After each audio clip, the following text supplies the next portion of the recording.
ডিপোর সামনে সারি সারি দাঁড়ানো ট্যাঙ্ক লরি, ঘুরছে না চাকা, সরবরাহ বন্ধে রিফুয়েলিং স্টেশনে তৈরি হচ্ছে জ্বালানি তেলের সংকট। খুলনা বিভাগীয় ট্যাঙ্ক লরি শ্রমিক ইউনিয়নের কার্যালয়ের সামনে তৃতীয় দিনের মতো অবস্থান কর্মসূচি পালনে শ্রমিকরা। এতে বন্ধ রয়েছে পদ্মা, মেঘনা, যমুনা তিনটি তেল ডিপো থেকে জ্বালানি তেল উত্তোলন ও পরিবহন।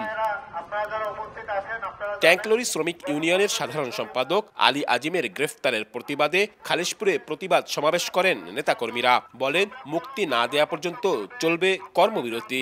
এই কেসগুলি সম্পূর্ণ মিথ্যা এবং এর সাথে এই আমাদের নেতৃবৃন্দ কোনোভাবেই জড়িত নয়। আমরা এই মিথ্যা মামলা প্রত্যাহার না হওয়া পর্যন্ত তা আমাদের এই কর্মবিরতি থাকবে। মামলাটা যে করছে, যে বাদী, সে বাদী তার নামে কোর্টে যে অ্যাফিডেভিট করে দিয়ে আসছে।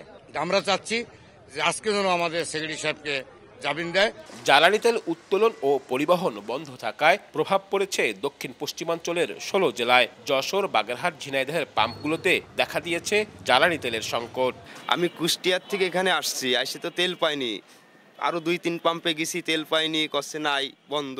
আমার গাড়িতে 20 টেপ তেলের প্রয়োজন, এখন তেল নেই, তাহলে আমি কি করে টিভি যাব? প্রশাসন বলছে শ্রমিকদের দাবির বিষয়ে ব্যবস্থা নিতে উদ্যোগ নেওয়া হয়েছে, তবে ক্যামেরার সামনে কথা বলতে রাজি হননি কোনো কর্মকর্তা। নাশকতা মামলায় গত শনিবার ট্যাঙ্ক লরি শ্রমিক ইউনিয়ন নেতা আলী আজিমকে গ্রেফতার করা হয়। আব্দুল্লাহ আল মামুন রুবেল, সময় সংবাদ, খুলনা।